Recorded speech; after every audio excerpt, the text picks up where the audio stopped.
Hi guys, எல்லாருக்கும் வணக்கம். இன்னைக்கு நம்ம டீனேஜ் பசங்களா இருந்தாலும் சரி, இல்ல வயசானவங்களா இருந்தாலும் சரி, ரொம்பவே ஒரு அடிக்ஷனா இருக்கிற ஒரு விஷயங்க மாஸ்டர்பேஷன், சுய இன்பம்.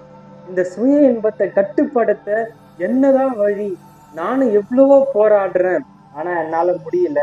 ஒரு 2 நாள் தாக்கு பிடிக்க முடியுது, அடுத்த நாள் இந்த மாதிரி பண்ணிடுறேன். இதுக்கு என்னதான் வழி அப்படின்னு போட்டு நீங்க பண்ணும் பொழுது உங்களுக்கு ரொம்ப சுகமா இருக்கும். பண்ணி முடிச்சிட்ட பிறகு ரொம்ப ஃபீல் பண்ணுவீங்க. ஒண்ணு நல்லா புரிஞ்சுக்கணுங்க. நீங்க எந்த ஒரு விஷயமா இருந்தாலும் சரி, அது நம்ம அளவு கடந்து போகும்போது நமக்கு பல பிரச்சனைகளை உண்டாக்கும்.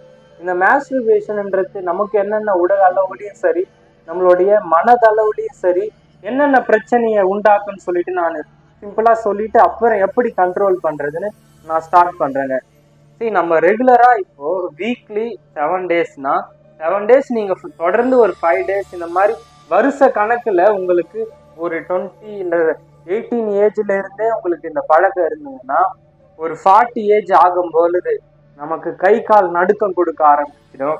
நம்ம வார்த்தை தெளிவா பேச முடியாது. அதாவது இளமையிலேயே ரொம்ப ஒரு முதுமை தோற்றமா நம்மளோட முகத்தோற்றமாகட்டும், நம்மளுடைய உடல் தோற்றமாகட்டும் காணப்படும். அப்படியே நம்ம ஒரு விஷயத்துல ஃபோக்கஸ் இல்லாம அப்படியே ஒரு மாதிரி இங்க ஒரு கால் இங்க ஒரு காலம் ரொம்ப ஒரு பதட்டத்தோட ரொம்ப பயத்தோட நம்மளோட லைஃப் போயிட்டே இருக்கும். இதுக்கெல்லாம் முக்கிய காரணம் என்னன்னா, நம்மளோட உயிர் சக்தியை சேமிச்சு வைக்க முடியல. நம்ம விட்டுக்கிட்டே இருக்கோம். அதனால நம்மளோட உடல்லையும் நமக்கு அதுக்கான ஸ்ட்ரென்த் கிடைக்க மாட்டேங்குது. அதனால நம்மளுக்கு உடலும் நம்மளுக்கு எந்த ஒரு விஷயத்தையும் செய்ய ஒத்து அதாவது சப்போர்ட் பண்ண மாட்டேருக்கு. இவ்வளவுதான் கான்செப்ட். மிச்சம் இதை தாண்டி இன்னும் பல பாதிப்பு இருக்கான்னு கேட்டீங்கன்னா, இது மெயின் ரீசன். என்னை பொறுத்த வரைக்கும் சித்தர்கள் சொன்ன விஷயமும் சரி, அதாவது சிவன் சொத்து குல நாசம்னு சொல்லுவாங்க. இதுதான் சிவன் சொத்துன்றது நம்மளுடைய விந்து சக்தி தாங்க. இதை விட்டவன், அதாவது இதை விடாதவன் ரொம்ப அவங்களோட வம்சம் செழிப்பா இருக்கும், விட்டவன் நாசம் அப்படின்னு சொல்லுவாங்க. ஸோ ரைட், இப்போ மெயின் கான்செப்ட், இந்த மாஸ்டர்பேஷன் பண்றதால நமக்கு என்ன பிரச்சனைன்னு உங்களுக்கு ஒரு கிளாரிட்டி கிடைச்சிடுச்சு. சரிப்பா, இந்த மாஸ்டர்பேஷனை எப்படிதான் கண்ட்ரோல் பண்றது, எனக்கு ஒண்ணுமே புரியலன்னு கேட்டீங்கன்னா, இங்கதான் இருக்கு விஷயம். ஃபர்ஸ்ட் நீங்க எதெல்லாம் உங்களால அந்த மாஸ்டர்பேஷன் பண்றதுக்கு தூண்டப்படுதுன்னு நீங்க ஃபர்ஸ்ட் அனலைஸ் பண்ணுங்க. இப்போ ஆன்லைன் இன்ஸ்டாகிராம் ஆகட்டும், ஃபேஸ்புக் ஆகட்டும், யூடியூப் ஆகட்டும், இதுல உங்களுக்கு எதெல்லாம் அந்த இச்சையை தூண்டக்கூடிய அளவுக்கு, அதாவது இன்ஸ்டாகிராம் மாடல்ஸ் அவங்களெல்லாம் ஃபர்ஸ்ட் அன்ஃபாலோ பண்ணுங்க. ஃபர்ஸ்ட் முதல் இந்த விஷயத்த பண்ணுங்க. ஏன்னா நம்ம சோசியல் மீடியா மூலயமா தான் அதிகமா இந்த மாஸ்டர்பேஷன் சுய இன்பத்துக்கு அடிக்ட் ஆயிரும். ஃபர்ஸ்ட் அவங்கள எல்லாத்தையும் அன்ஃபாலோ பண்ணுங்க. ஸ்பிரிச்சுவல் புக்ஸை படிங்க. ஸ்பிரிச்சுவல் புக்ஸை படிக்க படிக்க என்ன ஆகும்னு சொல்றேன் பாருங்க. இப்போ நீங்க ஸ்பிரிச்சுவல் பாத்குள்ள போக ஆரம்பிச்சிட்டீங்கனாலே, ஸ்பிரிச்சுவல் பாத், மெடிடேஷன், இந்த மாதிரி புக்ஸ் ரீட் பண்றது, இல்லம்மா இறை சிந்தனையில இருக்கிறது, இந்த மாதிரி எக்ஸசைஸ் பண்றது, பிரெயின் பவர், இந்த மாதிரி நீங்க இன்க்ரீஸ் பண்ண பண்ண உங்களுக்கு தேவையில்லாத விஷயத்து மேலெல்லாம் பற்று போயிடும். நமக்கு எது தேவை எது தேவையில்லைன்னு உங்களுக்கு புரிஞ்சிடும். அப்போ இதெல்லாம் தேவையில்லை.